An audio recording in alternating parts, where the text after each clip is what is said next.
Benvenuti alla Taverna Friuli Podcast, il podcast definitivo sui vini di Friuli Venezia Giulia. Sono Wayne Young. Troviamoci qui ogni settimana per 4 chiacchiere con vignaioli e altri personaggi da questa sottovalutata regione del Friuli Venezia Giulia nel nord-est Italia.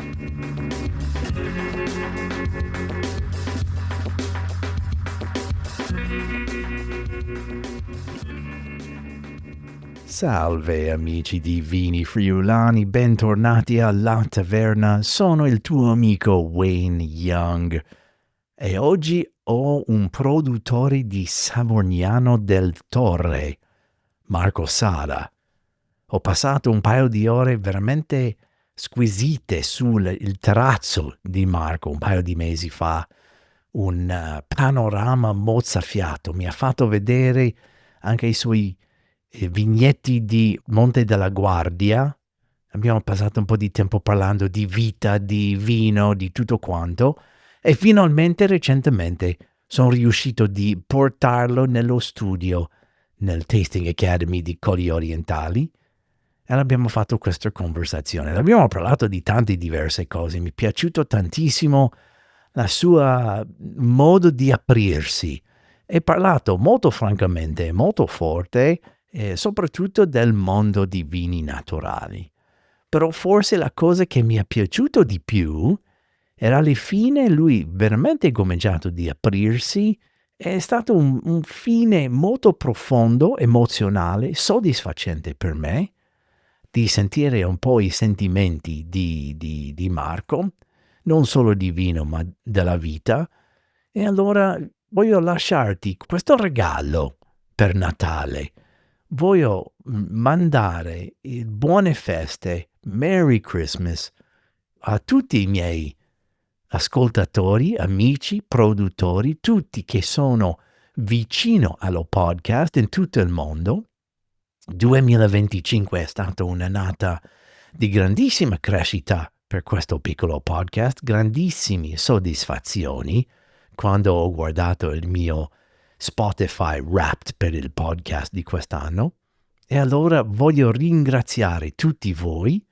Ovviamente durante le feste forse riesco a mettere su un best of la taverna, però questo lunedì prima di Natale mando gli auguri a tutti voi, grazie tantissimo e senza aspettare un altro momento cominciamo, ascoltiamo insieme questa conversazione con Marco Sala.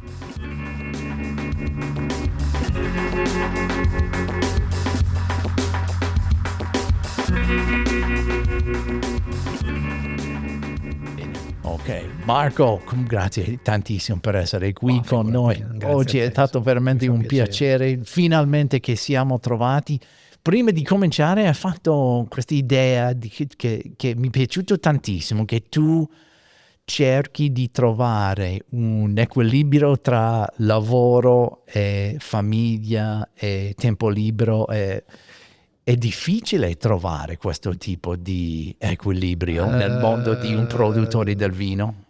Probabilmente, non lo so, dipende da più fattori. Ovviamente dipende. Allora, io magari me lo posso permettere perché anche la dimensione della mia azienda me lo permette. Oh, ok. No? Penso. Quindi sto, sai, bene attento a magari veramente non mettere, perché poi a noi produttori, no, uso un termine un po' non voglio generalizzare, però tendenzialmente vengono in mente molte idee, no? Ok. Cioè, anche perché quando ti appassioni automaticamente hai la testa che comunque lavora e quindi ti mette di fronte delle cose, figata faccio qui. Però poi molte volte, cioè poi il rischio è appunto questo, poi hai preso anche degli impegni con delle persone, no? Quindi tu devi un po' tenere a bada, no, un po' questo entusiasmo del fare le cose come comunque una vita che esiste anche oltre al vino, fuori dal dire, lavoro. altrimenti avrei dovuto, se volessi essere stato un imprenditore a bestia, proprio di quelli proprio, allora sarebbe stato meglio non veramente mettere in piedi famiglia, perché poi di fatto sai, la ok. famiglia e i figli per fare... A me piacciono i lavori fatti bene, ok? Bravo. Quindi i lavori fatti bene sono il vino, se i lavori fatti bene sono la famiglia che in qualche maniera cioè che comporta tempo da dedicare e tutto. Ok. Quindi io, insomma, questa cosa qua cerco sempre di tenerla a mente, ecco, fondamentalmente. Molte volte, cioè, non è sempre facile, però se c'è la volontà si fa. Certo, Sostanzialmente, certo. no? Ovviamente Insomma, sei sposato. sono sposato, due figli, Due figli. sì, due maschi, Età? uno di 19 e uno di 15. Ah, ok, abbastanza grandi. Sì, sì, beh, diciamo che ho agito in tempi corretti, come si dice, no? Ok. Ecco, nel senso che avevo 30 anni, 31 anni quando è nato Pietro e ne avevo allora 36 quando è nato, no, 35 allora quando è nato Tobia. Ok. E quindi sì, sì, Ma sì, tu non sì, sì. mostri 50 anni. Vabbè, ti Ti ho detto ringrazio. questo prima, ti ho detto Sarà questo. l'equilibrio, no? Che Bravo. può Esatto, è darsi, la proprio quello. gestione delle cose, delle priorità, magari non lo so. Ma La ti ringrazio. famiglia è coinvolta anche con l'azienda o Ma un no? pochettino, sì, adesso mia moglie fino a poco tempo fa era coinvolta a 360 gradi, adesso un po' meno perché ha cominciato a fare un altro lavoro, però di fatto è un'azienda familiare, diciamo, storicamente è un'azienda familiare e ha, diciamo, quel modo di agire da azienda familiare, insomma, anche se mia moglie adesso è al 50, non al 100%, comunque le cose si discutono Ok. abbastanza in famiglia, la dimensione, il numero di bottiglie ti portano a una dimensione familiare, a un'idea familiare di azienda, ecco, sostanzialmente. Parliamo di quello, parliamo Sì. della dimensione dell'azienda, perché ovviamente è un'azienda non troppo grande. È un'azienda, sai, io sono sempre dell'idea che le aziende abbiano che la dimensione aziendale è legata da dove nascono, no? Cioè Savoriano del Torre, dove sono io, di fatto è una zona piccolina dove, sai, hai tutte delle piccole colline, insomma, quindi è difficile pensare a un'azienda troppo grande, Ok. cioè proprio ha senso che ci siano tante aziende piccole. Mm. La mia è un'azienda di 7 ettari, un'azienda di famiglia nel senso che mio papà, che per dirti mio papà era un po' più un compratore d'uva. Ok. No, aveva un pochettino di terra anche lui, però aveva sviluppato un pochettino più un'idea. È sempre stata un'azienda agricola con seminativi, mucca, eccetera, eccetera. Poi mio padre ha cominciato a focalizzare sul vino negli anni '80, Ok. quando, diciamo, il movimento del vino in Friuli cominciava un pochettino a nascere, mi sento di dire. Ok. Il latte era cominciato ad andare un pochettino in crisi, no? Quindi la zootecnia, o diventavi un'azienda che trasformava, magari diventavi un'azienda di formaggi, no? Altrimenti era complicato, no? Con 10 mucche riuscire a Ok. creare delle economie, no? Quindi, Capisco. e quindi mio padre niente, ha cominciato a fare solamente vino vendendolo principalmente in Damigiana. Ah, ok. La mia zona era una zona che soprattutto in quegli anni era molto famosa per i vini dolci. E Ok. infatti sono vicino a Ramandolo, no? Quindi è una zona del Friuli dove c'è tradizione di vini dolci, penso questo legato anche al fatto che si siano sviluppate delle tecniche di appassimento, perché essendo una zona fredda c'è magari bisogno un po' dell'appassimento delle uve per dargli un pochettino, sai, di più zuccheri, allora da lì è probabilmente nato anche no, la cultura del vino dolce in quel territorio, Ok. sostanzialmente. Io No? ho sempre, e tu puoi correggimi che se sbaglio, io ho sempre pensato, sempre avevo questa idea in mente che i posti solitamente, e ci sono delle eccezioni, dove si fa più appassimento, allora Valpolicella, e Sì. tutto, sono solitamente i posti che non hanno tanto sole o tanto caldo. Beh, guarda, io è quello che ti dicevo prima, sai, io Esatto. sono dell'idea che è nata un po' così, poi No. potrebbe esserci anche un'altra versione, una volta soprattutto in quei posti là dove piove molto e piove ancora molto, Ok. si usava molto rame. Usando molto rame, questo provocava durante le fermentazioni alcoliche anche dei blocchi della fermentazione, quindi i mosti rimanevano un po' dolci. Ah, Capisci? Quindi potrebbe ok. essere anche questa un'altra lettura, Ok. secondo me, no? Ok, Perché ok. soprattutto al Verduzzo, una volta si usava il solfato di rame con la calce e se ne usava insomma parecchio, Tanto, se ne usava ok. tanto, e questo è risaputo che può creare dei blocchi fermentativi, Ah, no? Di conseguenza si potrebbe essere sviluppata la cultura anche legata a questo, no? Proprio a una questione proprio di terroir legato al clima, no? Piove tanto, uso molto rame per avere l'uva, però poi quel molto rame in cantina vi dà questo problema, quindi si cominciano a bere dei vini con un leggero residuo zuccherino, perché non per scelta, bensì perché è accaduto, perché per questo insieme di fattori, e da ah. lì magari è nata. Mi verrebbe chiedere magari ai ramandolisti, no? Se magari hanno, se io, è una riflessione che ho fatto, sai, non è che abbia Questa è approfondito, una no? notizia per me, questo non l'ho Sì, mai sentito, questa sì. teoria con i vini un po' dolci che Sì, è di ma una sì, zona... potrebbe essere che poi la cosa anche un po' singolare che ti spinge un po' a delle riflessioni anche è una zona dove si è sviluppato molto il picolit, no? Ok, Insomma, infatti quando è stata data la DOCG, insomma le due zone, se vuoi un po' di origine, sono state Savorniano e Iplis, no?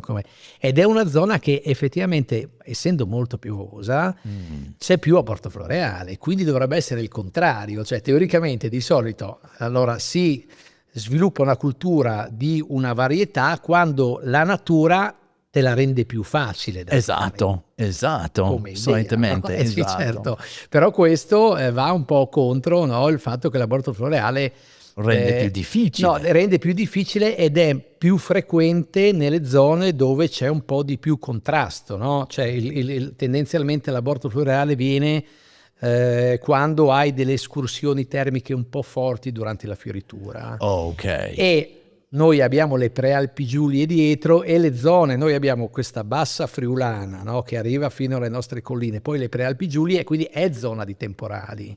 ok. No, perché sono le condizioni per i temporali e quindi sono le condizioni per avere degli sbalzi termici, eppure si è Eppure? sviluppata la cultura del picolit Ok. quando il clima sembrerebbe parlare di altro, capisci? No? È un po', è curiosa anche questa cosa qua. Allora, bello, piccolino, un po' nato dalla difficoltà, Sì, è nato nato della... nella difficoltà. Non vorrei che anche che questa difficoltà che si sia diffusa la voglia di farlo come orgoglio. Perché l'ho fatto. Esattamente, cioè come Contro la voglia, natura. esattamente, contro la natura, no? Il fatto di voler che vendi, quindi di insistere, no? Anche perché poi, sai, Una sfida. le zone di collina, nelle zone di collina sono dell'idea che c'è più un orgoglio, no? Più una voglia, cioè c'è un po', infatti a me sembra che anche la tenacia sugli autoctoni sia legata un po' più alle aziende un po' piccole, un po' collinari, dove si cerca un po' di tenere duro, no? Vero, Rispetto, non vero, so, a vero. delle strade, tra virgolette, che possono sembrare un po' più facili, Mhm. no? E quindi potrebbe essere anche... Però parliamo sempre, vedi, di vini dolci, no? Di uno sviluppo di vini dolci e della cultura del vino dolce. Ok. No? E quindi... Allora così, insomma. Piccolite è una parte molto importante della vostra zona, perché c'è anche questa nuova sottozona C'è la di sottozona che l'abbiamo incluso il per Piccolit. dei... allora, i vigneti vecchi parlano abbastanza chiaro di 3 varietà bianche, che sono il Piccoliti, il Tokai Friulano, che di fatto sono le 2 uve che abbiamo deciso di inserire nella sottozona, Mhm. e il Verduzzo. Il Verduzzo è stato, non abbiamo deciso di escluderlo perché effettivamente ha un'aromaticità un pochettino invadente, è un po' una prima donna il Verduzzo dal punto di Ok, vista aromatico, quindi nei tagli è un po' complicato. ok. E ha anche un'epoca di maturazione un pochettino più tardiva, no? Quindi potrebbe andare... Allora, io sono dell'idea che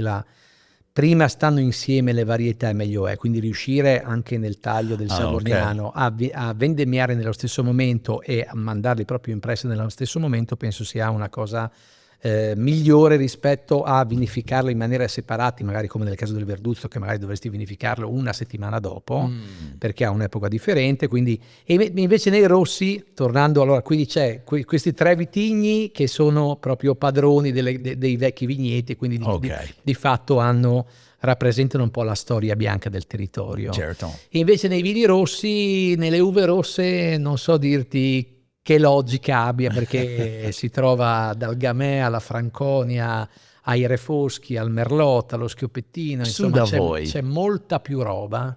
Ah, E anche lì c'è una, ma sai, Vedete, il Gamay è una qualità molto compatta e anche lì è strano che si sia sviluppato in una zona come Savorniano che piove molto e quindi le qualità un po' più compatte soffrono di più. Capisci? Tu hai delle viti di Gamay? Io ho ancora qualche vite di Gamay. Dai, sì, e cosa sì, fai sì. con No, quello? no, beh, ma lo metto insieme.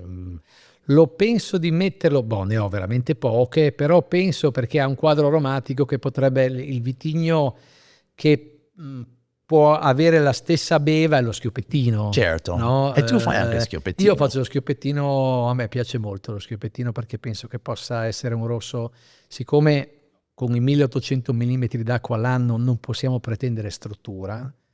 Ok. In una zona come Savorniano mi sembra che abbia una logica cercare un vino dove il clima che ho mi porta a un vantaggio che è la delicatezza, no? Tendenzialmente le zone di molto sole ti aspetti che ti diano struttura, forza, però magari aromaticamente puoi perdere col troppo sole un po' il dettaglio sottile, per capirci, no? Invece lo schioppettino è un vino che è di dettaglio sottile e in una zona comunque fresca penso che è più probabile che sia mantenuto questo dettaglio sottile, no? Quindi ho deciso di fare un pochettino un lavoro sullo schioppettino, mi sta facendo patire molto, perché Savorniano, non essendo una zona di vento, di aria, lo schioppettino un po' soffre un po' questo. Sì. Cioè climaticamente io sono contento in cantina, Ok. nel senso che probabilmente l'aria un po' fresca legata alle Prealpi Giulie, perché le colline di solito vicino alle montagne sono delle colline un po' più fresche, Certo. no? C'è l'aria un pochettino più fresca. Certo. Che lo schioppettino piace. Che allo schioppettino piace. Infatti tira fuori questa speziatura. Sì, esattamente, ha questo bel naso molto fragrante.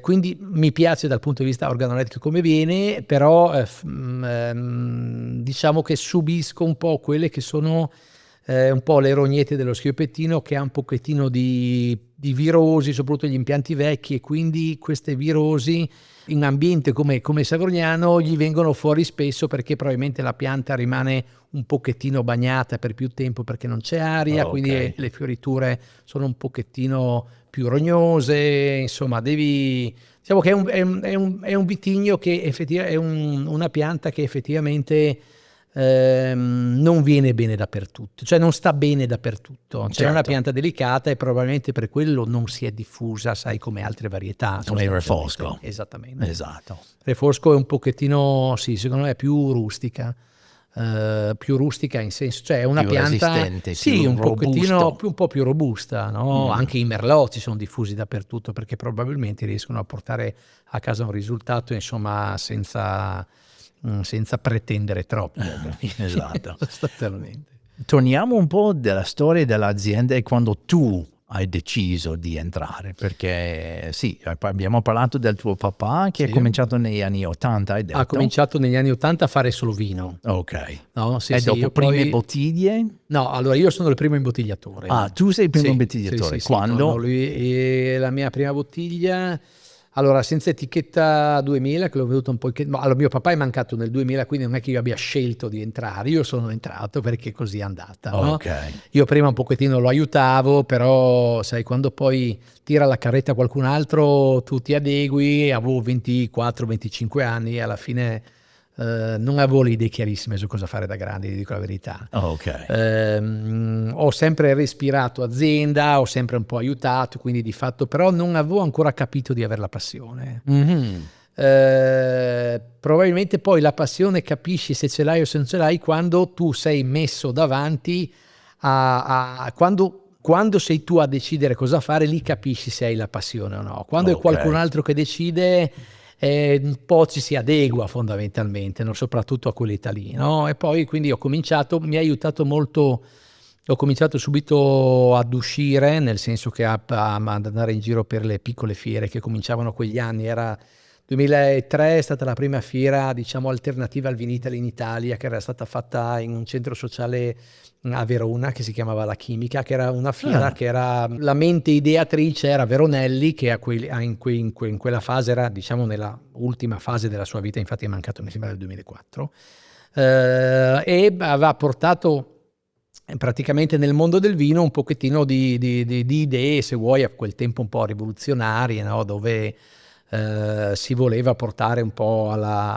riportare alla luce un po' il vino, se vuoi, di territorio, fatto di piccoli produttori, no? Erano i tempi del Pinot Grigio trasparente, certo. no? Erano quei momenti lì dove probabilmente c'era una necessità, no? Di tornare un po' alle origini, e quindi da lì è nato poi tutto il movimento dei vini tra virgolette artigianali, che poi io ultimamente mi sono anche un pochettino staccato perché la rottura andava bene 20 anni fa, poi, poi l'obiettivo avrebbe dovuto essere il terroir in bottiglia, invece quell'obiettivo lì secondo me non è stato raggiunto. No? Stiamo parlando di vini naturali, Esattamente, diciamo così. quel mondo là che come ti dico, è importante la rottura, però poi ci deve essere un'evoluzione, no? Perché veramente quindi l'obiettivo deve essere sempre il territorio dentro la bottiglia.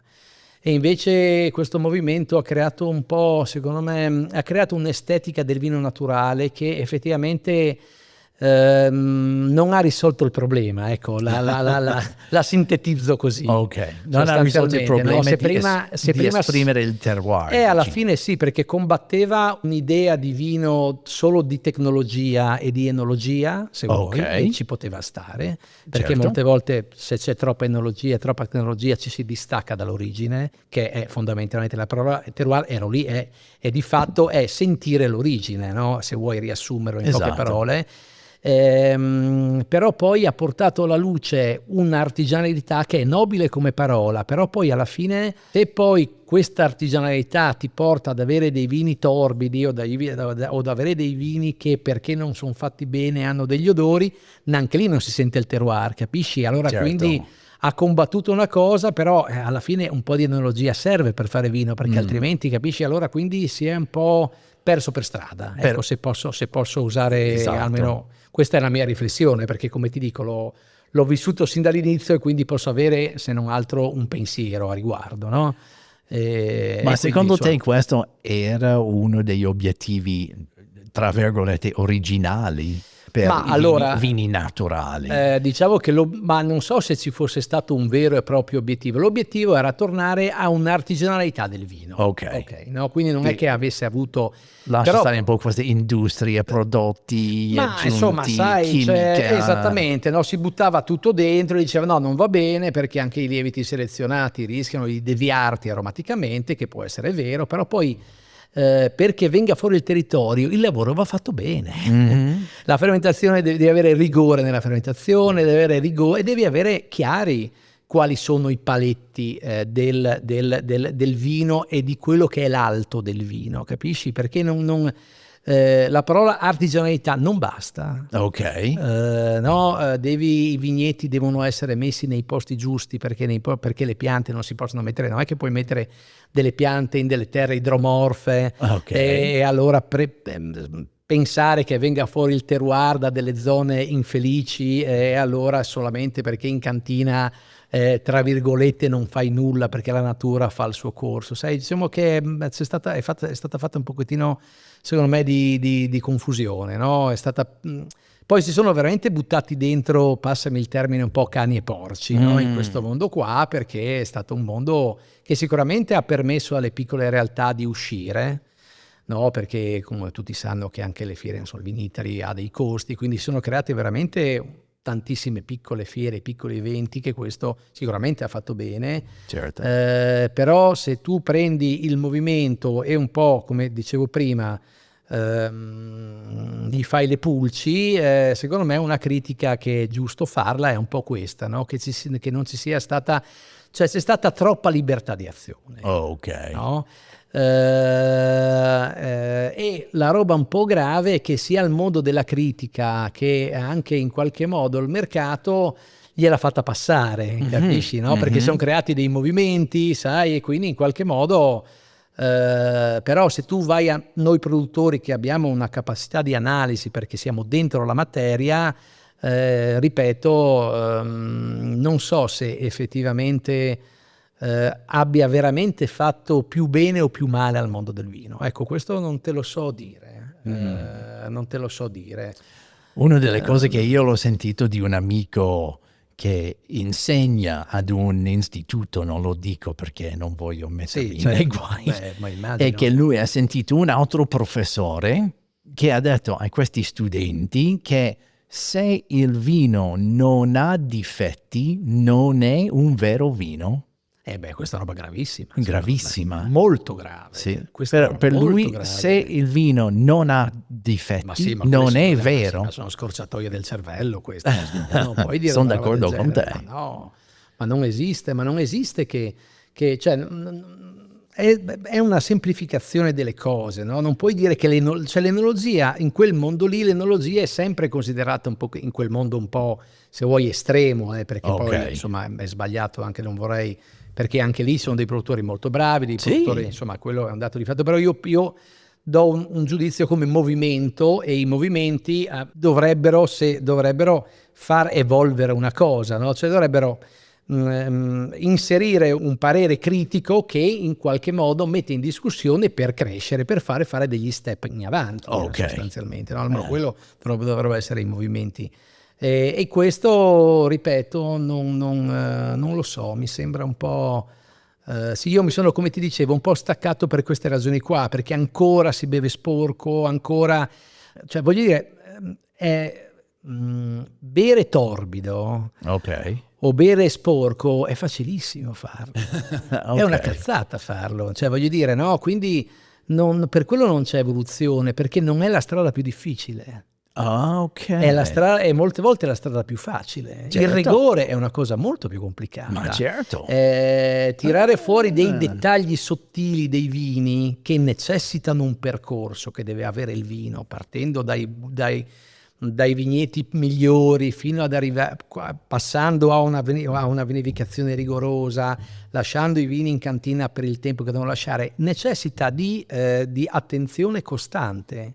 E invece molte volte tu bevi dei vini che vedi che allora o non c'è competenza su chi li fa, perché tu mettere sul mercato certi vini molte volte con un sacco di problematiche, allora se non ti sei accorto è grave, devi cambiare mestiere.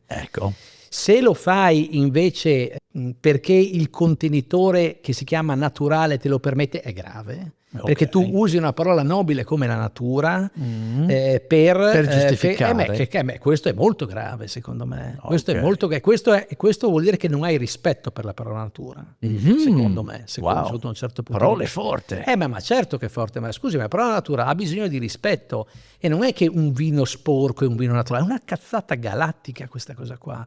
Perché di fatto, guarda, già la parola natura teoricamente potrebbe finire quando tagli il grappolo, perché poi tu hai questo grappolo che è nelle tue mani, no? Esatto, e tu devi... E poi parliamo anche di un qualche cosa che...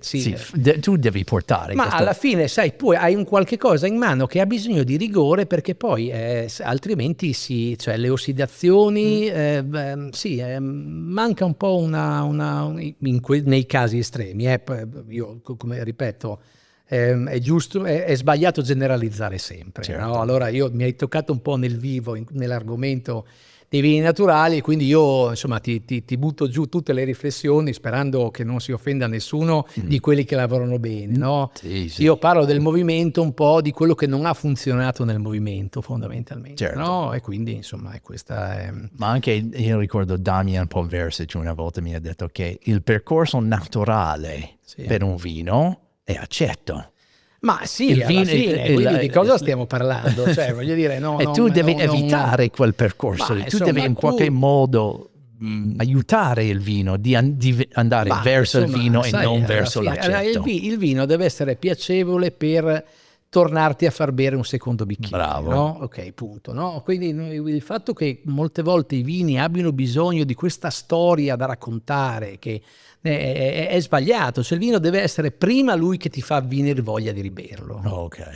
No? E poi è ovvio che se c'è anche una storia dietro, insomma, è ovvio che va bene, perché alla fine è cultura di territorio, quindi è normale che la storia possa essere molto bella da ascoltare, però non deve aver bisogno, cioè il vino è piacere e analisi organolettica e per i più bravi anche sensazioni legate al territorio, no? Sono degli step fondamentalmente, no? Ovviamente ci serve una capacità per sentire il sale nella ponca, perché devi essere abituato a bere bene, quello è un dato di fatto, però poi insomma, quindi non si deve essere bisogno, capisci? E molte volte si è caricato moltissimo il racconto, e il racconto ha sostituito la qualità, e questo è la cosa grave, capisci? Quando un racconto sostituisce la qualità, il racconto deve accompagnare la qualità, no? Però alla base deve esserci la qualità e quindi un lavoro fatto bene, fine, no? E quindi sì, si è creato tutto un dialogo sul processo. Guarda, io ho frequentato le fiere naturali per 20 anni, io non penso che, non dico nessuno, ma però che mi abbiano chiesto il tipo di terra che ho, qual è il clima del mio territorio, nessuno me l'ha chiesto, che sono di fatto i fondamentali del terroir. No? No? Certo. Cioè si è creato il dialogo in questi mondi, che legno usi, quanti giorni, no? Sono tutte legate al processo, cioè si è creato il mito del processo.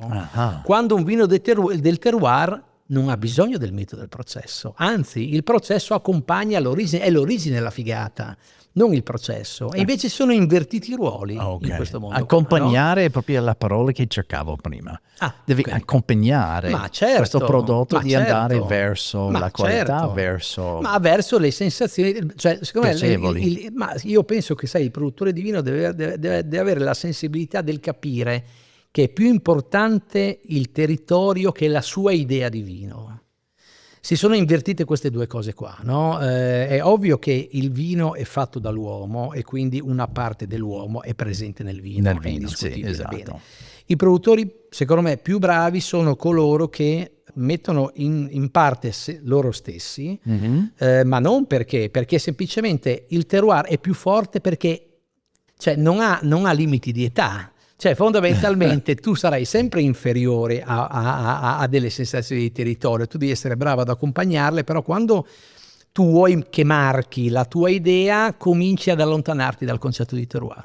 Quando pretendi che marchi, quando tu ti senti figo che hai un'idea originale, quindi via con tutti questi mondi qua di contenitori piuttosto che tempi lunghissimi, con tutte queste esasperazioni della materia che in automatica ti allontanano dall'origine, perché le sensazioni di origine sono abbastanza sottili, quindi stai veramente pochissimo a rovinarle in cantina, secondo me. No? Allora, cosa fai tu con i tuoi vini per essere sicuro di sempre avvicinare di quell'espressione del territorio, del tuo terroir? Che sono ma non è che abbia proprio dei fondamentali, no? Nel senso che io mi consumo, se vuoi, consumo molto tempo nel cercare dei vigneti buoni, no? Delle uve buone, quindi dal punto di vista della cantina ho una vinificazione abbastanza semplice, perché ritengo che complessarla troppo la vinificazione mi allontani dall'origine. Sicuramente ci sono dei contenitori che amplificano un po' il terroir, che effettivamente le botti piccole, se sono dei legni buoni, insomma, hanno la tendenza a portarti un po' più fuori il sale. No? Io che amo, io ho pensato che forse era l'opposto, che è il piccolo contenitore che aggiunge tantissimo no, ma carattere. Il piccolo contenitore io penso che sia un luogo che aggiunge carattere. Cosa intendi per carattere? Carattere, la sensazione di tostatura, di vaniglia, ma i legni buoni non deviano. Almeno questa è la mia esperienza. Io ho cominciato a usare contenitori piccoli non da tanto tempo, perché fino a poco tempo fa usavo contenitori grandi. Ma perché? Sempre in legno? Perché sì, sempre in legno, perché nel mondo dei vini naturali il contenitore nobile è il grande. Il grande, per il ragionamento che hai fatto tu. Se vai a Barolo hai tutti questi... Esattamente, no, per il ragionamento che hai fatto tu, perché il piccolo è una deviazione, invece non è proprio così, non è vero, è una semplificazione della realtà. I piccoli buoni fanno un gran lavoro.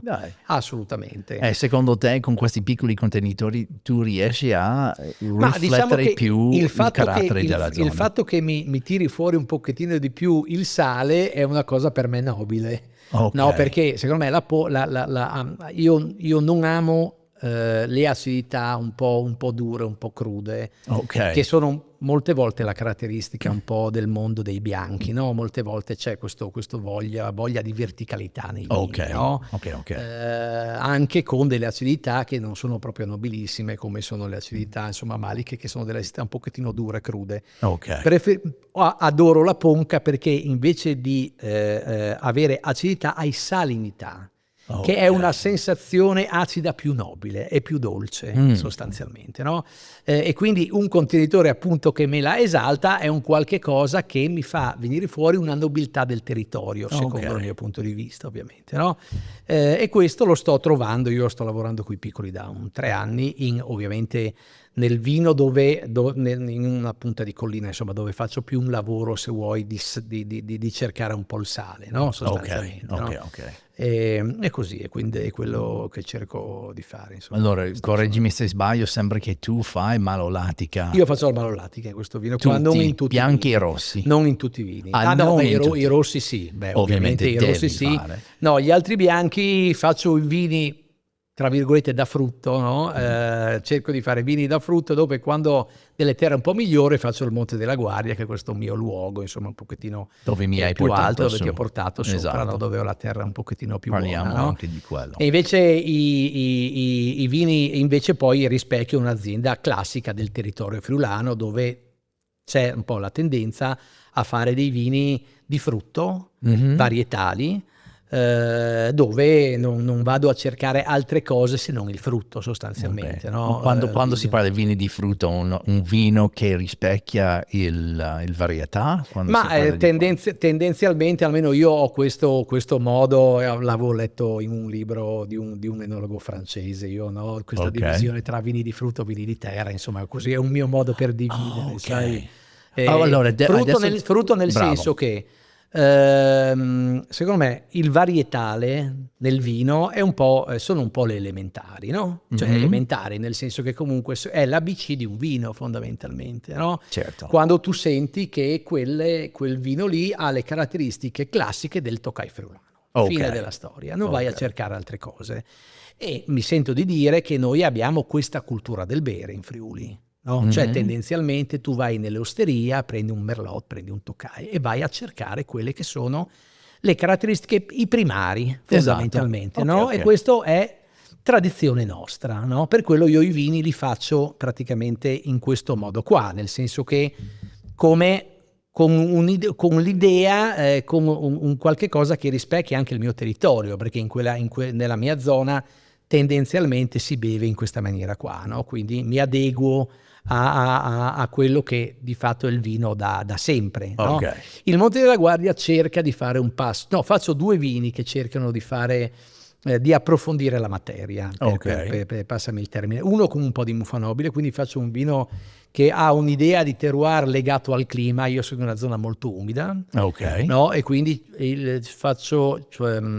vado col Tokai friulano un po' in surmaturazione, su di là viene la muffa nobile, il Tokai friulano è una qualità che la prende volentieri sostanzialmente, e poi faccio un vino con un'idea di terroir, se vuoi, un pochettino più borgognota, e cerco il sale sul Monte della Guardia, no? E lì metto appunto anche il Piccolit che quindi rientra nel progetto sostanzialmente della sottozona, no? Che parlavamo prima.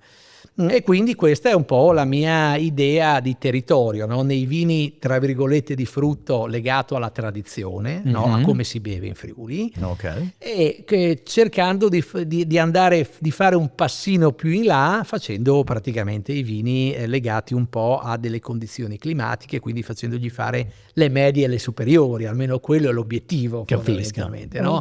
E quindi hai una profondità, hai un po' questa salinità qua che gli permette di tenere più nel tempo, hai una bocca un pochettino più lunga, perché il sale, qual è la virtù del sale?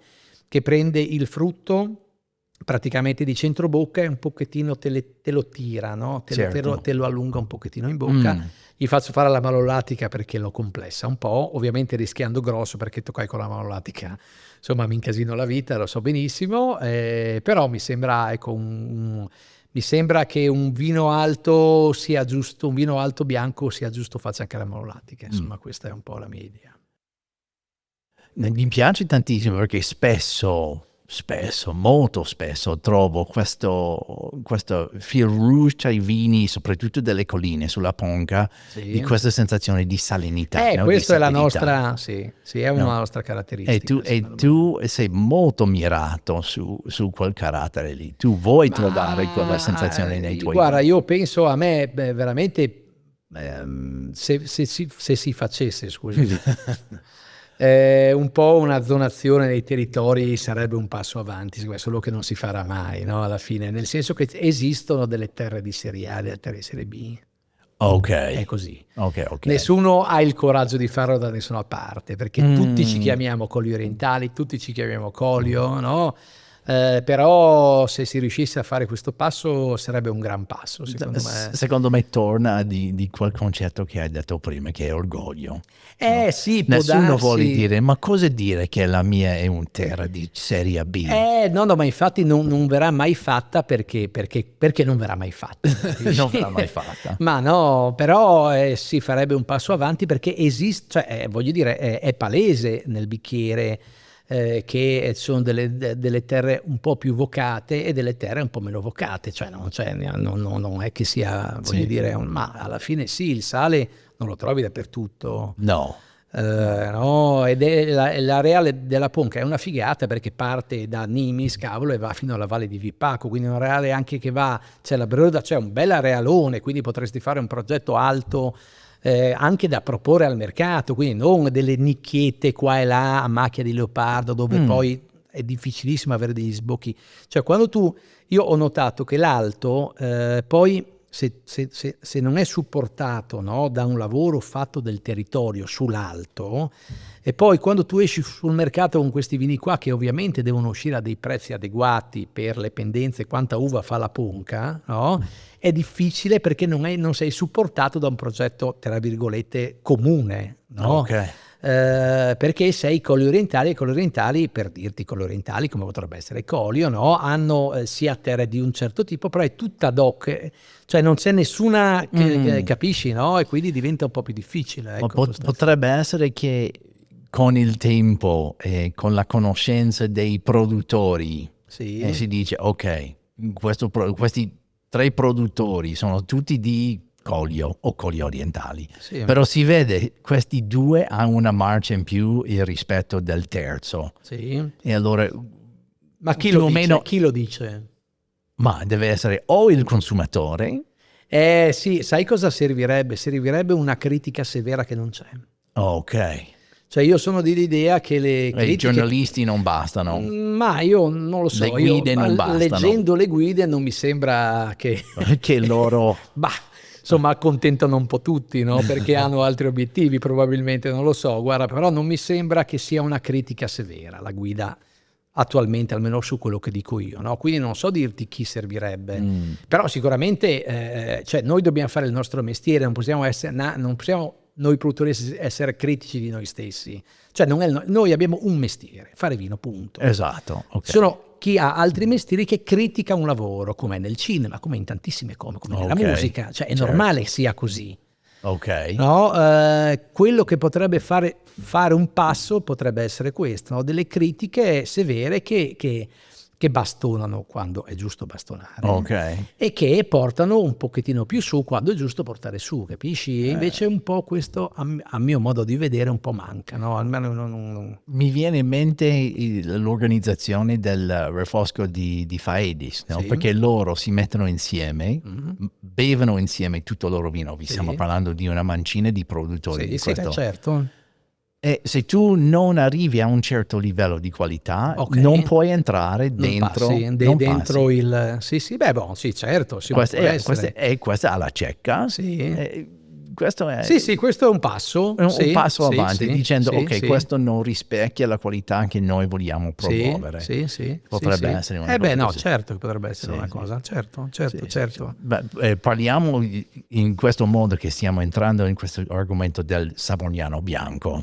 No? Tu sei stato uno dei architetti di questo gruppo? Guarda, ci siamo incontrati insieme, insomma, dirti chi è, insomma, è un'idea che è nata fondamentalmente abbiamo avuto anche la fortuna che un progettino così piccolo, che di fatto ha una storia di viticoltura ma non ha una storia di vino, no? Nel senso che noi i vigneti vecchi hanno Tokai e Picolit, però non è che abbiamo delle annate degli anni, dei vini degli anni 80 fatte con queste due uve qua che le abbiamo portate sul tavolo, e che quindi diciamo vedete è un vino che funziona, che tiene, no? Quindi sono stati anche i Colli Orientali insomma in qualche maniera coraggiosi a darci il supporto, no? A ufficializzare un'idea. No, con semplicemente solo avendo sul tavolo la storia diciamo dei vigneti vecchi di queste due varietà, no? Quindi insomma è stata una cosa buona, ecco, e se devi descrivere questo vino, questo Savognano Bianco, a qualcuno che non è mai assaggiato e tu non riesci a dare un bicchiere, questo è Savognano, come e cos'è la differenza tra quello e un friulano che viene da Corno di Rosazzo o viene da... No, beh, allora guarda, io la mia zona, ovviamente come accennavo prima, la zona fresca, secondo me le zone un pochettino fredde, ovviamente col limite che il freddo può portare un po' di vegetale, un pochettino di clorofilla, quindi sicuramente hai un frutto un po' più timido, ma però hai un frutto un po' più fine. Allora, il Picolit, per mia esperienza, io lo vinifico dal 2019. Non tanto tempo. Diciamo, no, io vinifico le due uve messe insieme. Io il Picolit poi dolce lo faccio da 25 anni. Ho pensato che c'era più storia su quello. No, io ti parlavo del Savognano del Bianco che viene fatto con queste due uve qua, no? Allora, rispetto al Tokai friulano, il Picolit ingentilisce un po' il naso. I friulani a Savognano, per mia esperienza, vengono, come ti dicevo, un pizzichino, cioè non verrà mai una sola pera che hanno nel colio, viene un pochettino più timido, un pochettino più di clorofilla al naso, no? E il Picolit la addolcisce un po' questa clorofilla, quindi hai un naso un pochettino più gentile, secondo me. Gli porta qualche piccolo punto di acidità, perché il Picolit a maturazione ha dei dati fantastici. Sì, il Picolit a maturazione veramente ha 13,5 di alcol con 7,5 di acidità. Cosa che per ahimè, è così adatto per fare i vini dolci. Sì, esattamente, no? Però anche in un taglio è un qualche cosa che insomma, non solo a mio modo di vedere, può funzionare secondo me. E ripeto, è una zona fresca, quindi hai dei nasi molto delicati. Sicuramente non verrà un vino con un effetto wow, verrà un vino fine. No, quindi è ovvio che se uno vuole fare un vino con un effetto aromatico più wow, metta Sauvignon e chiude i giochi sostanzialmente. Certo. Il Savognano, almeno per mia esperienza, poi ripeto, io gli faccio fare anche la malolatica e non è prevista nel disciplinare che si debba fare la malolatica, sai, no? Quindi io ti dico le mie impressioni un po' sui miei vini, un po' sugli assaggi, perché insomma abbiamo organizzato degli incontri assaggiando i vini, perché oltre a me che lo fa da qualche anno, insomma anche un altro paio di aziende insomma che già vinificano queste due uve qua, ovviamente non potendo mettendo Savognano in etichetta, perché da quest'anno abbiamo la possibilità di farlo. E quindi io penso che venga un vino raffinato e che quella zona, la mia zona, abbia con la ponca, quindi col sale, perché abbiamo isolato la parte collinare, e con un clima un po' più fresco, a dare un vino più raffinato. Quello ho un po' più delicato rispetto a delle zone un pochettino più calde, che possono un pochettino rendere... soprattutto se si parla di Tokai, che è un vino che, come ripeto, rischia sempre di avere un po' di acidità un po' bassa, quindi di avere un vino un pochettino più largo, no? E invece la ponca, e invece il clima un po' più fresco lo tiene un pochettino più stretto, secondo me, e quindi può essere insomma interessante, ecco. Solo per chiarezza, i vini che lo fai, tu fai il Savognano Bianco. Io faccio il Savognano Bianco, faccio tre Tokai friulani. Tu fai tre diversi. Sì, il classico, quello con la muffa nobile, e poi faccio faccio 2 Tokai e più il Savognano Bianco, perdono. Quindi faccio non 3 Tokai, faccio 2 più il taglio. E poi faccio lo schioppettino, poi faccio un pochettino di refosco. Diciamo che io avrei voglia di stringere un po' su 4 vini, sai, Ok. come obiettivo. Ok. Sì, questo è un po' E la mia Monte idea. della Guardia Monte della Guardia è un luogo è un che io luogo, ho non è un cominciato. vino specifico. Allora, è un vino che ha il nome del luogo. Ok, Prima è un luogo, poi un vino, ok. sostanzialmente. È un toponimo del comune del Povoletto, è questa punta di collina, infatti Monte della Guardia, Esatto. dove io ho le terre migliori. Io lì sostanzialmente ho, allora in questo momento qua ho 3 ettari e mezzo circa, di cui vitati 2. E ho messo il Savognano sostanzialmente. Ah, ok. No? Sì, Allora il Savognano bianco io lo verrà faccio sempre da lì. ok. Sì. Cioè il Monte della Guardia sarà il Savognano bianco. Ok. Sì. Ho assaggiato il tuo schioppettino che mi è piaciuto tantissimo. Avevi 23 o 22, ti ricordi? Sì, 23. 23? mi Ok. pare, sì. Ok. Però il vino che veramente mi ha fatto innamorare era il Refosco. Ah, ok. Ma il Ok. Refosco, io ricordo perché tu mi hai regalato una bottiglia. Io Ah, non mi volevo ricordavo. comprare una Non mi bottiglia e ricordavo. tu hai detto prendi questa. Ok. E l'ho aperto un paio di giorni dopo. Ho fatto anche il post sui Cavolo, social. ti ringrazio. No, perché mi piace tantissimo il Refosco. Ok. E secondo me il Refosco non ha il rispetto che si merita. È un vino, non lo so, è un vino che io, allora, cioè, mentre con lo schioppettino io ho trovato un dialogo subito, no? Perché Ok. noi produttori abbiamo un po' bisogno di avere un contatto. Ok. Un contatto, no? Un contatto che ci permette Un'amicizia. un'amicizia, Ok. sì, esattamente, perché quella ci permette anche poi, è anche più facile proporli, è più facile tutto Ok. se c'è un contatto. Io con Refosco non l'ho mai trovato, non so dirti per quale motivo. Ah. Non ce l'ho, non è nelle mie corde, non lo so, non so dirti per quale motivo, no? Ma Ok. è perché la mia zona non sarebbe di schioppettino, sarebbe di Refosco tutta la vita, sai, alla fine, no? Ti dirò con delle riserve, perché effettivamente è un'uva che ha un più tannino dello schioppettino, Certo. e quindi mi sentirei di dire che abbiamo un clima che rischiamo di fare un po' di montagne russe, no? Ovviamente se non lo metti nella punta di collina. No? Stiamo parlando di No, Refosco. siamo là del Refosco, Ok. no? Invece lo schioppettino diciamo che ti permette di portare a casa dei risultati anche in delle annate meno calde. Ok. No? E quindi questo lo rende diciamo un po' più con una gestione migliore, cioè riesci costantemente a fare un buon lavoro. Ok. Io con Refosco, nella mia esperienza, un pochettino di montagne russe l'ho avuta perché siamo in una zona un po' fredda, Ok. no? E quindi sai, dietro l'angolo sarà che io sono cresciuto in quel contesto, quindi il timore nei rossi del vegetale io ce l'ho sempre, no? Io odio il vegetale nei vini, non lo sopporto neanche nel Cabernet Franc, per dirti, Ok. no? Perché quando tu cominci a bere frutto non sopporti più il vegetale. Cioè è un'evoluzione del bere. Non vuoi me, sentire no? questo verde. Ma no, perché è verde, perché è meno piacevole del frutto. Esatto. Cioè, penso sia normale che poi si voglia bere, che poi magari, non so, parlo con dei colleghi toscani, sono talmente rotti le palle del frutto che vogliono sentire verde per una liberazione da un frutto troppo spinto.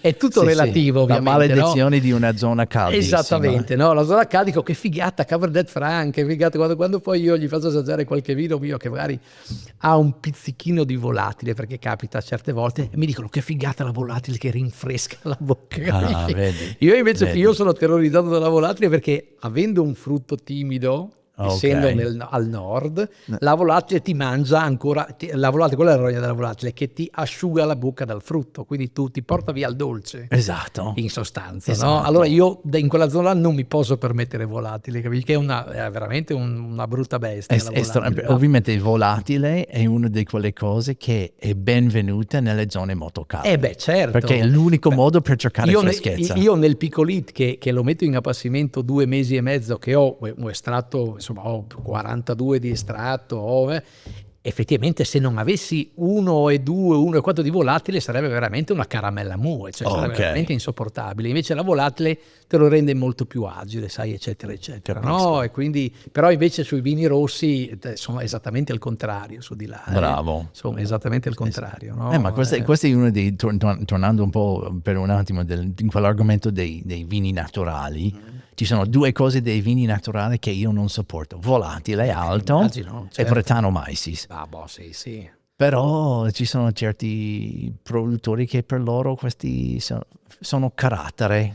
Sì, che vadano a fare un culo, te lo dico sinceramente. Sì. Ma no, ma perché non, insomma, è una deviazione della realtà, va Esatto. bene, tutto è relativo, va Esatto. bene, tutto può essere relativo. E riduzione? Cosa pensi di riduzione? Ma la riduzione, secondo me, può essere così affascinante, ma quando sparisce dopo due giri d'aria, Ok. secondo me. Sì. Quando tiene duro tanto tempo nel bicchiere, a me non piace. Cioè, alla Ok. fine il vino è frutto. Certo. Arriva da lì. Deve venire Ma fuori deve il venire frutto. fuori il frutto. Allora, se non viene fuori, c'è qualche errore da qualche parte. Io non voglio dire, non è che sia lì con la pistola a dire, però voglio dire, si deve arrivare al frutto, che se poi hai lavorato bene, poi riesci ad aprire anche altre porte, no? Che, come ti dicevo, il sale, se c'è la ponca, piuttosto che un quadro aromatico un pochettino meno dolce, se sei in una zona fredda, e va benissimo, però la partenza è sempre il frutto, no? Ok. Alla fine, no? E deve essere trasparente. Ecco, deve essere trasparente. E allora tu fai solo questi 3 bianchi e i 2 rossi. Basta. No, poi faccio per un po' di economia, un po' di ribolla. Un po' di ribolla, Sì, ok. beh, sì. Ribolla Aiuta, classico fatto in acciaio. Sì, ribolla fatta in cemento. Ho recuperato un po' di botti di cemento. Faccio un pochettino, sì, non tanto, ma però sì. E a parte di quello... E poi faccio il verduzzo passito, cavolo. Ok. Faccio il verduzzo passito. Boh, io sono zona, sai, come dicevamo prima, di verduzzo e piccoliti. Il verduzzo lo faccio... allora, vinificando sia verduzzo che piccolit è difficile non essere di parte. Non per la storia che ha il piccolit, perché effettivamente è un vino più fine. Certo. Il verduzzo, per essere fine come il piccolito, ha bisogno della muffa nobile. Infatti i bei verduzzi botrytizzati la botrite riesce al verduzzo a portargli via quella parte un pochettino più rustica, secondo me, che altrimenti il verduzzo solo con appessimento un po' ha. No, è un pizzichino meno fine del piccolito. Ma questa è colpa dei tannini? No, è fatto così, sai, non so dirti. Ma alla fine sì, ma sai, alla fine il tannino è anche molto apprezzato nel verduzzo, perché asciuga molto la bocca, quindi molte volte, però, se tu vai a fare un'analisi oggettiva e metti, diciamo, nella parte alta il fine e nella parte bassa il rustico, no? in una scala di valori, e effettivamente il piccolito è un vino un pochettino più raffinato, secondo me, no? Se lo fai bene tiene il colore anche un pochettino meno dorato carico, cosa non facilissima, che anche a me certe annate mi scappa un po' un colore un pochettino troppo pesante, però insomma sì, è un vino che ha un po' una caratteristica che è legata un po' al vitigno. Secondo me il talento del vitigno è che ha una bellissima acidità, il piccolit, come dicevamo prima quando parlavamo del taglio, e quella sì, effettivamente nei vini dolci veramente diventa un fondamentale, no? Quello quindi come appassimento senza forzature naturali, che fa un po' la differenza anche quello, che appunto con questo tipo di appassimento si sviluppa un po' di volatile, la volatile appunto aiuta tantissimo a alleggerirlo in bocca, no? Far venire voglia di bere il secondo bicchiere, come parlavamo prima, no? Esatto. E quindi insomma, e poi vedo che nel tempo questa bella freschezza che lui ha di base lo fa invecchiare bene, anche se si ossida con l'invecchiamento. È un vino sempre vivo, e questo è un talento dell'uva o del luogo, questo non so dirti, sia più talento l'uva, un po' di tutto, esattamente. Il mondo è diviso in due, no? Il mondo è diviso, è Lamborghini e Ferrari. Sì. Milan, Inter, no? Sì, il mondo è diviso in due. Allora, volevo fare una domanda un po' puntata. Allora, che cos'è il vitigno più friulano? Piccolit o verduzzo? Più friulano intendi più del Friuli? Il vitigno interpretare come lo vuoi. No, secondo me il vitigno più friulano di tutto. Piccolit o verduzzo? Deve essere uno o l'altro, secondo me. No, io penso che si debba scegliere quello che ha più chance di uscire dalla regione dal punto di vista, tra virgolette, quello che ha più talento, secondo me deve avere più chance. Cioè, io credo nel talento. Quindi se tu hai delle cose talentuose, tu devi puntare a quelle. Io Ok, sono ok. di quell'idea. Perché solo così, cioè, se bevessimo tutti i vini che facciamo noi, non sarebbe un problema. Nel momento in cui i vini devono uscire e Ok. devono creare delle economie, perché quello è il mestiere, Certo. è giusto che tu faccia uscire quello che ha più talento, quindi ti dirò tutta la vita piccolito. Ok. Però il mio è un pensiero commerciale.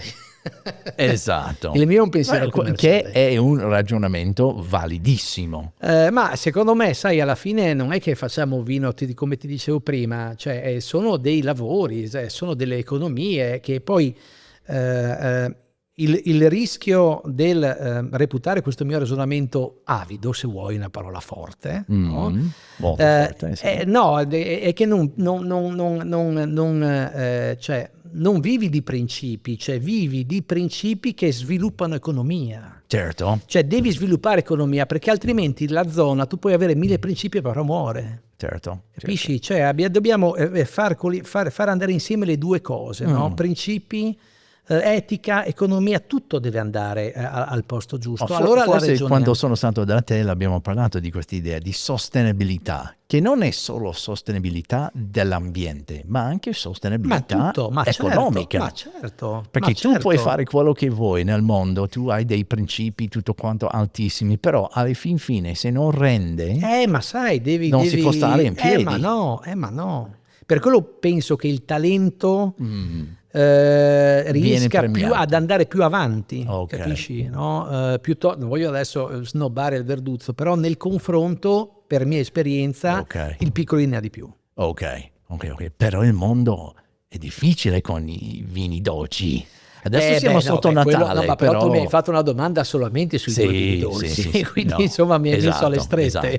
Mi hai messo un po' alle strette. Poi... No, ma mi piace questo punto di vista. Tu dici, ok, se voglio rappresentare su questi due vini il nostro territorio, che tu hai sempre nella tua mente lì l'idea di promuovere e di evidenziare il territorio. Sì. Il piccolito è quello che fa il lavoro meglio. Secondo me sì, ma perché come ti dico un territorio, cioè il Friuli, per quale motivo è sempre stata anche una zona di bianchi? Perché di fatto le zone un po' più piovose fanno dei vini più fini. Ok. Perché c'era un vantaggio, sale come ti dicevo prima, della terra, no? Unita a un clima un pochettino fresco, dà dei vini profondi perché hai l'argilla che dà la grassezza, hai il sale che ti allunga e hai un'aromaticità integra, molto integra e trasparente, che è legata da un clima fresco fondamentalmente, no? E questo è un vantaggio che poi negli anni abbiamo un po' buttato nel cesso, ma però questo è, apro e chiudo la parentesi, no?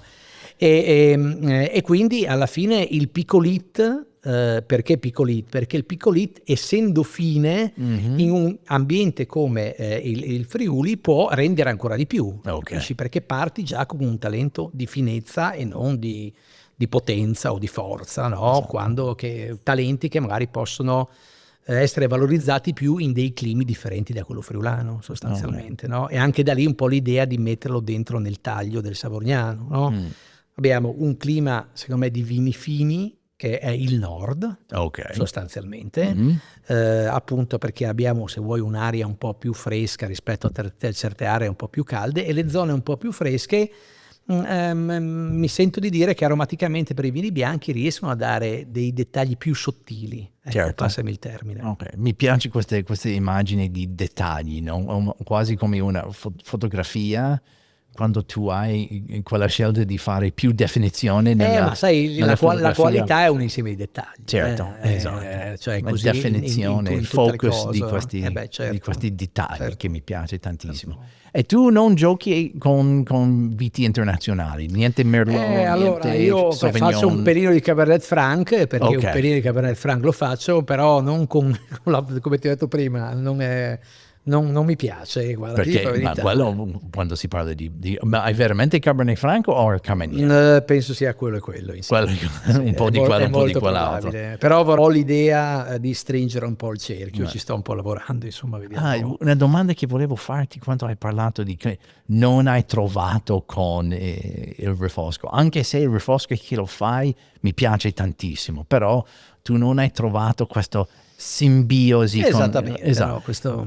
Cosa deve fare il Refosco per incontrarti nel mezzo? No, penso che non abbia i fondamentali. Ah, no, non esatto. i fondamentali in senso generale, che non possa essere un grande vino, non abbia i fondamentali con me. È solo una cosa personale. È una cosa personale, È una sì. cosa Cioè, nel personale. senso che a me... Allora preferisci schioppettino? Sì, se devo trovargli un fratello, adesso mi sono incasinato la vita ancora una volta, Ok. se devo trovare un fratello io ho una piccolissima esperienza, quindi posso dire veramente poco, però se io potessi, non so, su di là il clima è un po' ostile, però secondo me il Pignolo ha più fondamentali per essere un vino importante. Poi se ne assaggiano di qualcuno veramente che è una via stile Amarone che a me non piace come via, no? Mi piace un po' una via stile Nebbiolo e penso che abbia quel tipo di fondamentali lì. Ok. Ripeto, lo dico in maniera molto timida perché ho preso in affitto un piccolo vigneto, insomma, nella mia zona, sto provando a farlo dal 2022, insomma, quindi ecco, se alla domanda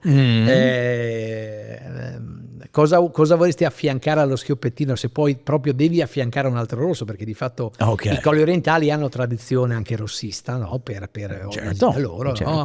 Ecco, quello che mi ha aperto un pochettino, che ho trovato un po' Pignolo. è il Pignolo, sì, è un'uva che poi è un'uva anche per certi aspetti, almeno nella mia piccola esperienza, un po' più rustica come pianta, è molto alternata, cioè fa e non fa, quindi ha un po', però effettivamente un po' più rustica rispetto allo schioppettino, sai che dicevo prima che è un po' più fragile almeno. Certo. Io invece l'ho trovata il Pignolo un pochettino più forte, no? Una foglia che si ammala un po' meno, un grappolo avendo molto tannino nella buccia che resiste anche a dei settembri piovosi come quest'anno, per dire, capisci? E in bocca questo tannino qua, io adoro il Nebbiolo, non ne bevo molto, e questo tannino qua ti ricorda quel tipo di vini lì, no? Dei vini comunque solidi, un po' di più muscolo. Effettivamente lì rischio di farmi male perché sai, le zone fresche, insomma, rischio di farmi male, no? Quando tu non bevi i tuoi vini, che vini bevi? Come ti dico, io bevo tantissimo Piemonte. Piemonte? Sì, perché conosco un po' di produttori, ho frequentato un po' fiere con loro, Nebbiolo. viaggi con loro, bevo molto Nebbiolo. Sì, tantissimo. Per la Barbera e il dolcetto non mi piacciono tanto. No. Ecco, il Sangiovese, per dirti qualche realtà magari bella di Montalcino, dove sono delle terre un po' più buone, dove viene un po' alleggerito, no? Perché le terre nobili molte volte si pensa che facciano dei super vini, di super sapori, invece molte volte fanno dei vini fini molto leggeri che ti faresti fuori dalle bottiglie, no? Sì. È così che funziona. Io ho notato questa valutazione, c'è un po' una convinzione che i grandi vini siano dei vini di tantissima cosa, invece molte volte non è così, no? Allora è eleganza, stai cercando secondo me sì, concetto lì. Secondo invece me di cioè le terre buone, vini grandi, secondo me sì. Cioè, allora, mentre almeno la mia idea, no, il Nebbiolo ha molto talento, no? Quindi da solo basta. Se anche messo nelle terre buone è un vino molto alto. Questa è la mia idea, no? Perché riesce ad avere insieme profondità, frutto dolce, perché hanno 600 mm d'acqua, non 1800 come noi, quindi effettivamente senti il calore iniziale, senti il tannino che chiude.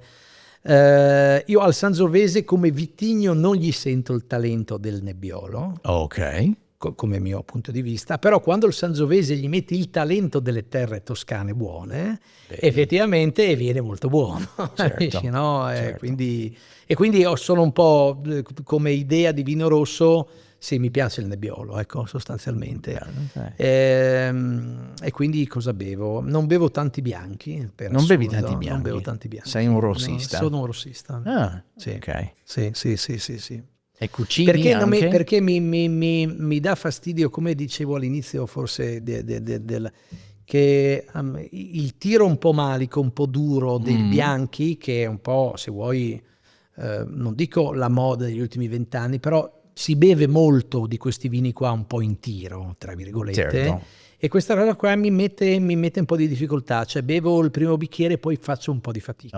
No? Non è per te. Non è il mio modo di bere. Bene. E qualche futuro, qualche sogno nel cassetto, cosa Ma lavorativo dici o sogno nel cassetto? Ma è solitamente lavorativo, però potrebbe essere anche fuori del mondo del no, vino. ma se io completo il Monte della Guardia, completare il Monte della Guardia e riuscire a venderlo al prezzo corretto. Ecco, Ok. questo sarebbe una cosa buona che non è scontata, secondo Esatto. me. Ma tu hai una piccola casetta lì sopra, Io ho una che è casetta lì bellissima, sopra, sì, è molto bella. molto bella. Questo sarà il tuo No, ma sai, è stata rifugio, fatta la tua isola negli anni felice. 3 a 90, 29 a 100 anni. No, che insomma è fatta un po', che poi si porta dentro la fatica insomma del mondo contadino che faceva le terrazzine, sai, a pala e piccone, no? E poi quando trovava questi sassi di arenaria faceva le case, insomma è un po'... È una di quelle cose che ti mettono un po', no? Cioè ti fanno sentire un po' custodi di un territorio, quindi portare avanti un po' anche questo, no? In certi, quindi cioè, diciamo che tutti i puntini si collegano, Ok. capisci? No? E per quello il mio sogno è finire il Monte della Guardia, perché lì tutti i puntini si collegano. Ok. La profondità del mio mestiere, c'è la ponca, quindi ho il sale nel vino, c'è un'idea anche di bianco di territorio che col Savogliano siamo riusciti a portare avanti, Bello. non scontato, te lo posso garantire, non scontato, che siamo in 6-7, facciamo una gran fatica a incontrarsi anche tra noi 7, perché molte volte noi friulani siamo un po' così, siamo ognuno per Esatto. conto suo, no? E quindi anche lì non è scontato, quindi riuscire ad aver messo insieme tutte queste cose qua è una cosa che mi gratifica, insomma, quindi sì, Bello. questo. Bello, bello. Allora, per concludere, solitamente facciamo una cosa come si chiama la domanda del cavolo, Ok, dai, che è nato proprio con un cavolo, però il Ok. cavolo non ce l'abbiamo. ok. E solitamente ho una busta dove tu Sì, sì, dove scegli, pesco, però dove pesco. l'ho dimenticato un'altra volta. E allora ho una domanda strana per te e in questo modo concludiamo con queste cose e vediamo cosa lo pensi. Io ho pensato così. Tu puoi portare una bottiglia del tuo vino per bere, per condividere con qualsiasi personaggio nella storia. Quali vino lo scegli e con chi condividi? Dio, è una domanda troppo difficile questa, con un personaggio della storia è troppa roba. Cavolo, è difficile risponderti a questa domanda. Prima cosa che viene in mente.